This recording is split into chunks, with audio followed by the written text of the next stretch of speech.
Thank you, Dr. Jeevan. Huh? No, I don't, I don't want to put myself in trouble here. Thank you for that.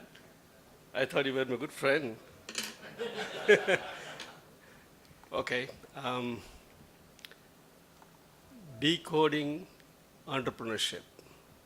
That is what I was told be the topic of discussion today. It's a huge thing, actually. Decoding entrepreneurship is, I mean, to start off, entrepreneurship itself is a very big thing. Entrepreneurship is something drives a country, an economy. The turns of economy differentiates countries and also qualifies countries as developed, developing, underdeveloped, third world, fourth world, whatever you call. And if only someone can decode the entrepreneurship, when you say decode, decoding is mapping, coming up with a roadmap. That's how I interpret as decoding. If only we can do that, or someone can do that, it's probably worth a Nobel Prize. One can certainly claim a Nobel Prize on that. And if this forum can do that, every one of us deserves to share that Nobel Prize.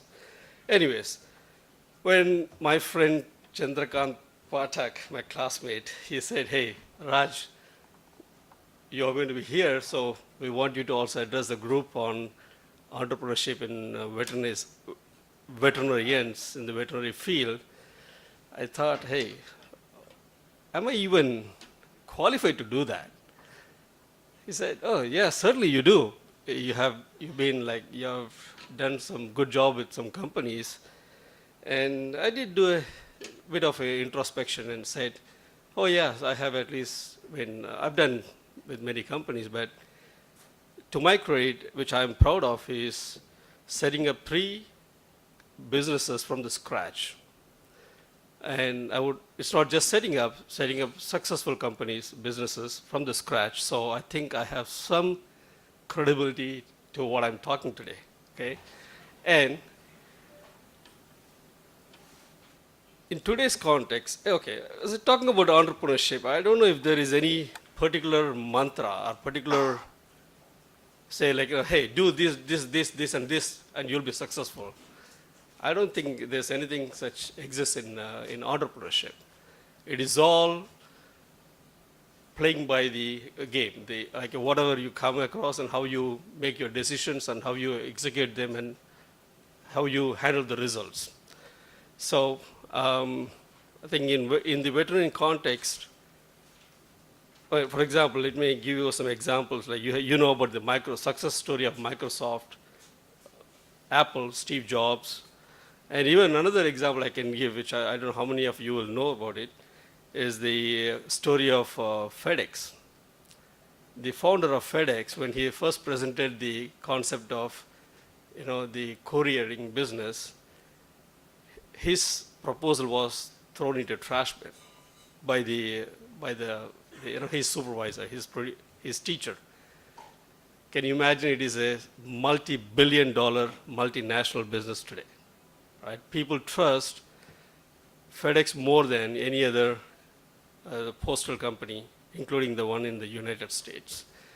Okay, so entrepreneurship is okay. The debate at the time, or the argument at the time, was when the United States Postal Service does this job at a tenth of the cost you are proposing, why would anyone even go to you for like couriering the product using a FedEx as a service? But just see like what it is today. It is even much bigger than USPS, which is the United States Postal Service as an organization. So it's not all about the cost and cheap is the way I look at it. It's probably the value. Entrepreneurship I think is all about value. And in the veterinary business, as a veterinarian, when we come out of the college, we are actually technocrats, okay? And what probably helps in our career is like, as a veterinarian, we are concerned with two types of animals. One is the production animals, which is really money related, and the other is the companion animals, which are money is not a factor at all. It's more like emotional related things. So when you talk about the production animals, it is the entrepreneurship that really matters. That's where the whole thing comes. And with respect to my experience, I'm here. I'm not here going to tell you like do this and this, but then I'm going to share what all I did in my roles with the different organizations I work for that has helped me in being successful. So that is what I'm going to do. And I've done business in several countries, which recently when my kids were like, every country I go, I collect the local currency and give them, it's a souvenir, and that's where they were counting. I said, Dad, they told me 4.5 months ago, Dad, you have traveled in 33 countries. Do you remember that? I said, wow, that's nice. So let me add it to my resume here. And so all I did was, my expertise is in the field of feed additives, which is, I give the entire credit to my association with Kemin, where I really learned the concept of feed additives and how to use it in the animal nutrition business to improve the efficiency in total. So the first I learned was like with just a few categories of products, and then every time I went and met a nutritionist or a producer, all I was looking for is like, what else can we do? What is an opportunity? How else can we come up with some different solution? What is the actual issue these people are having, and how we can fill it? That's how I was looking at it. That was always my outlook whenever I'm meeting somebody. So I always, my belief is like entrepreneurship is also not just a skill, but also it's also kind of a mindset. Where all the time you keep looking for an opportunity and see how you can fill it with a solution. So that's how I've been doing. I think that gave me the opportunity, a scope to come up with a solution. Sometimes it is more technical, sometimes it's more creative, sometimes it's a combination of both. But at the end of the day, it's providing a solution. And depending on depending on the solution you provide to the customer, you can charge your value to that. I've sold products with as low as 2% margin. I'm not saying markup, I'm talking about the margin. And as high as 100% margin. So it all depends on what value you provide and what price you can command. So that is how I would say, like, I've done my businesses, and all I did was like come up with a product or a module. I would call it as a business module or a product promotion module, and then that is what I would replicate in different markets wherever I went. And it has really helped me. And everywhere you go, every single person you talk, you learn something. And certain things you learn in one particular geography, one particular market, you can probably use it in the same way or in a slightly modified way in another market which has got a better value for them. And so that is, I would say, the cross-country, cross-geographical intelligence that has really helped me a lot in my career so far. So that is all I've done, and it has given me a lot of success. And I've had a very aggressive career path in my so far. What else? Let me check. So a few things which I always I would like to recommend to the entrepreneurs. So some of the things I've actually learned the hardest way, not just the hard way, the hardest way. So I would say, like, please avoid these things. Like, which I said in my, I don't know if it's covered there or not, but I said business is all about, entrepreneurship is all about taking risk. It doesn't mean that you have to risk yourself entirely. Always be prepared for a calculated risk. So that's what I say. Always use your CR. What is your CR on this? That's how I like, train my team. I mentor my team saying, whatever project you have, you have to have your CRs listed. That is what I'm going to measure you on. And that has really worked very well. And in a business, the business is not your life. It's not all your life. So never invest anything in total in business. It could be your money, your time, your mind, or your effort, or even your health. So it should only invest only to the extent that it requires and that it demands. The more, if you go in total, it could be a disaster either way. It could be a complete success or it could be a complete failure, and we don't want either way also. Okay.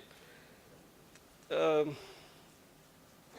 my belief is like there is no permanent success formula or a permanent failure in any business. It's all a part of the package. So you have to work as you get them and handle them as they come to you. Um, I've always felt, and it really worked for me, that the first and the best customer is yourself. If you're coming up with a solution or a product or a concept or a service, whatever, if you cannot sell it to yourself, you're not going to sell to anyone. So always do that. And I've done that several times on each and every occasion, and that has really helped me a lot. So that is something I would like to share from my experience, which to whatever extent can help with the community here. And again, the business is all about win-win situation. As I said, it's if you want to make if you want to make a rupee, you want to make sure that your customer also makes the same amount, or at least more than that. So always work on that kind of a principle. Probably that will help you a lot in making a successful business. And in business, my experience also tells me that do not aim for bigger things.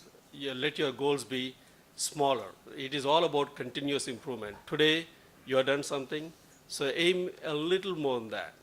The next step for you, it should be on a daily goal or a weekly goal, a monthly goal, and that it should be small, slightly incremental, so that you can achieve it. Because every time you achieve it, that boosts your confidence, and that helps you to take it further.